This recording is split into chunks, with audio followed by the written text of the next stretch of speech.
कांग्रेस ने प्रधानमंत्री नरेंद्र मोदी के नेतृत्व वाली सरकार के 9 साल पूरे होने पर महंगाई, बेरोजगारी एवं कुछ अन्य विषयों पर उनसे 9 सवाल पूछे और कहा कि प्रधानमंत्री ने अपने वादों को पूरा नहीं करके देश के साथ जो विश्वासघात किया है, उसके लिए उन्हें व भाजपा के सभी सांसदों को देश की जनता से माफी मांगनी चाहिए। मुख्य विपक्षी दल ने आरोप लगाया है कि प्रधानमंत्री ने जो वादे किए थे वो काल्पनिक थे और कोई वादा पूरा नहीं हुआ। धर्मशाला में आयोजित पत्रकार वार्ता में कांग्रेस पार्टी के राष्ट्रीय प्रवक्ता पवन खेड़ा ने कहा कि राहुल गांधी ने भारत जोड़ो यात्रा के दौरान ये सवाल पूछे थे, लेकिन प्रधानमंत्री और सरकार की तरफ से कोई जवाब नहीं आया। उन्होंने प्रधानमंत्री से सवाल किया कि ऐसा क्यों।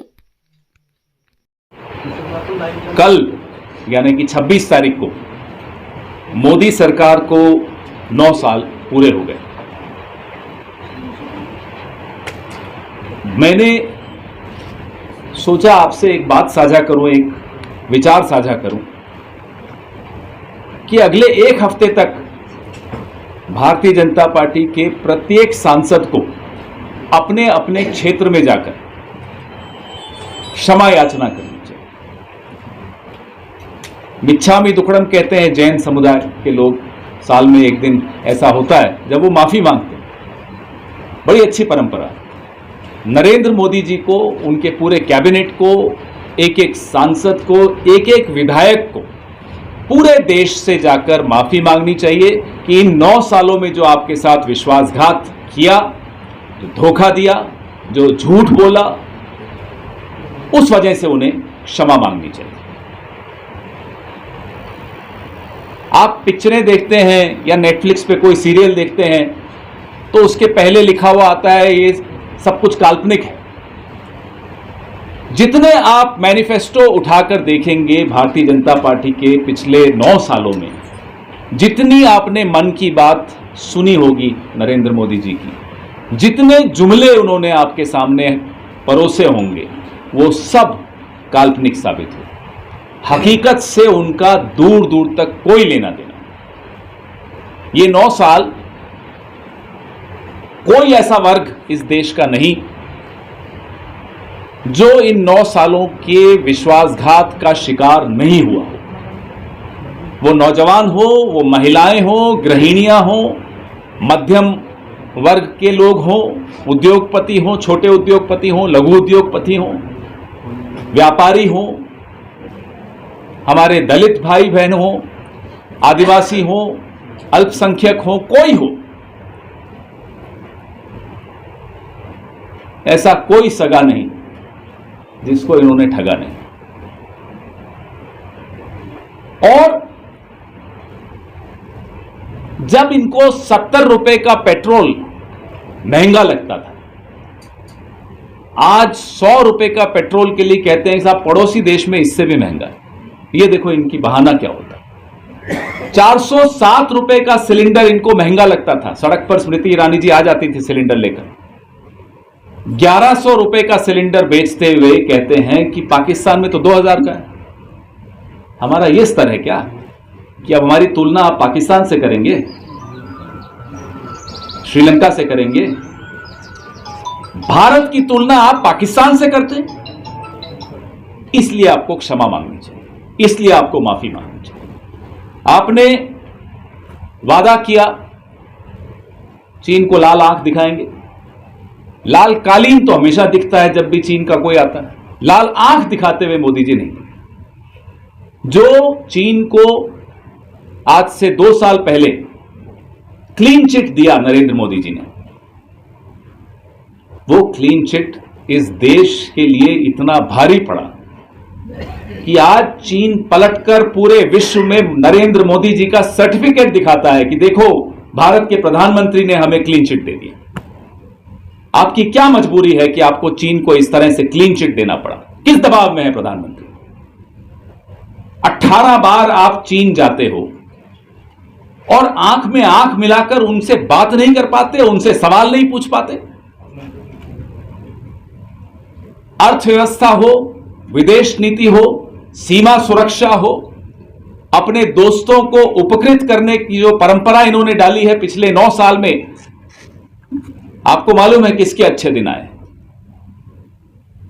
नारे तो हमने बड़े सुने थे अब की बार फलाने की सरकार, और जब फलाने की सरकार आ गई तो फलाने के जितने यार थे वो हो गए फरार। नीरव मोदी हो, मेहुल चोकसी हो, विजय माल्या हो, एक और ललित मोदी पहले से ही फरार थे, इन्हीं की मदद से, इन्हीं की सरकार की मदद से फरार हुए। तो इन्हीं लोगों के अच्छे दिन आए। हमारे आपके किसानों की बात करते हैं, आय दुगनी करने की बात कि आज किसान कहता है कि नरेंद्र मोदी जी कृपा करो, दुगनी मत करो, जितनी उस वक्त थी बस उतनी वापस होने दो।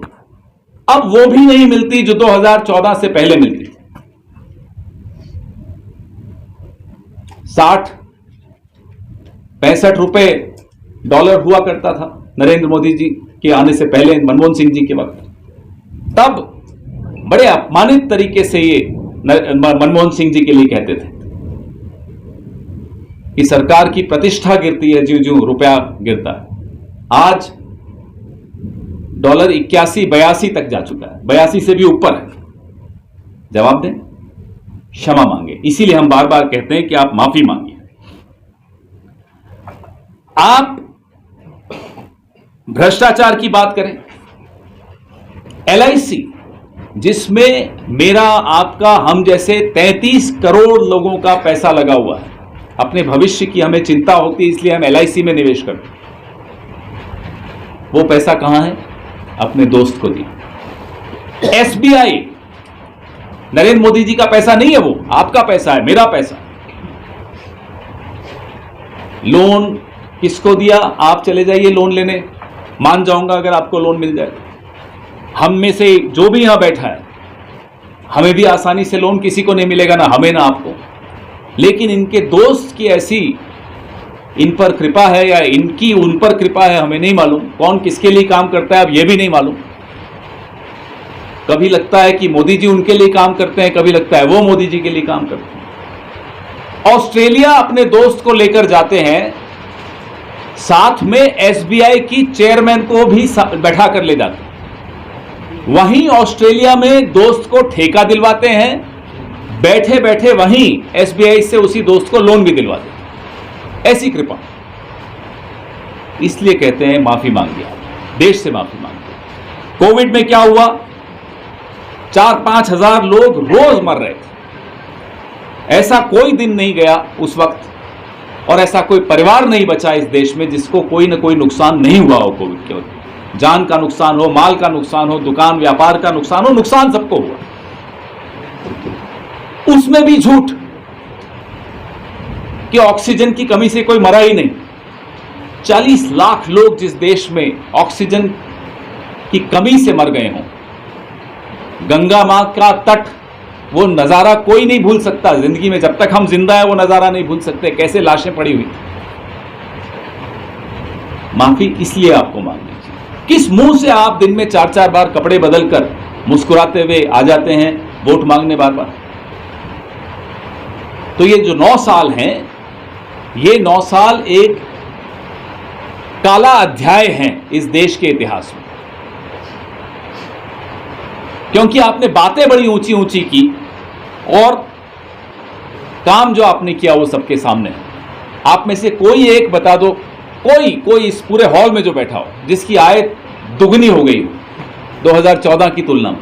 मैं जहां भी जाता हूं ये सवाल पूछता हूं, अभी तक कोई ऐसा व्यक्ति नहीं मिला जिसने हाथ ऊंचा करके कहा हां मेरी आय दुगनी हो।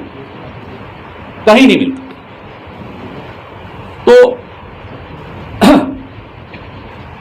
CBI, ED, आपको मालूम है जो गठबंधन की ये सरकारें चल रही हैं, CBI और ED के साथ जो इनकी गठबंधन है, अपने राजनीतिक विरोधियों को कैसे डरा के रखना है, चुप करवाना है।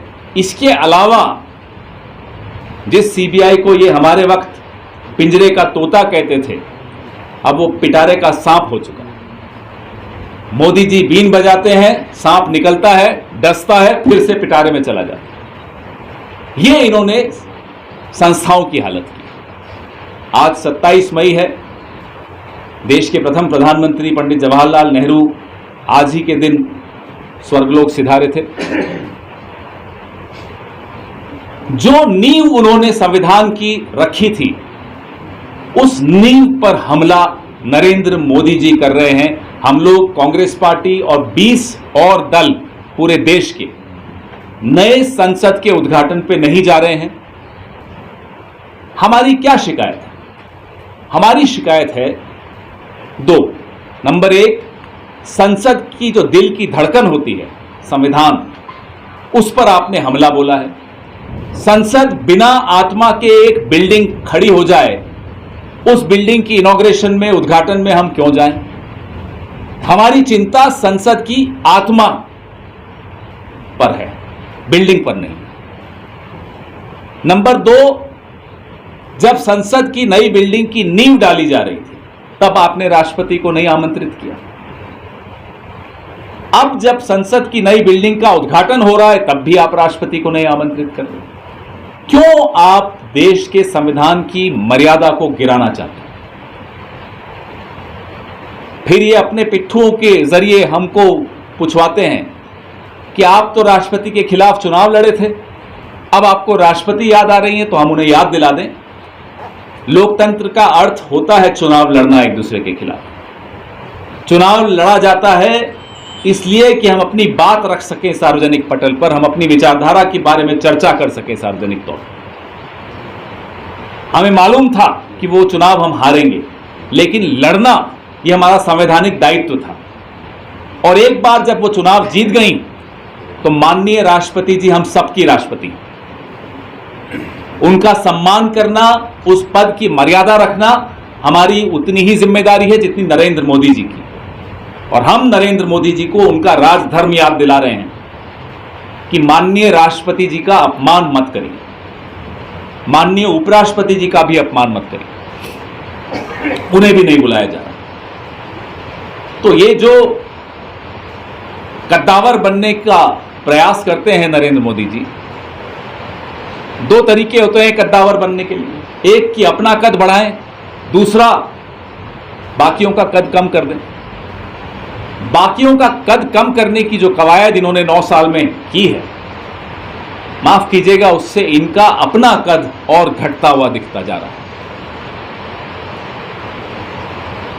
जहां जाते हैं सिर्फ और सिर्फ प्रचार करते हैं, सरकार कैसे चलानी है, लोगों का भला कल्याण कैसे करना है, इसकी कोई चिंता नहीं।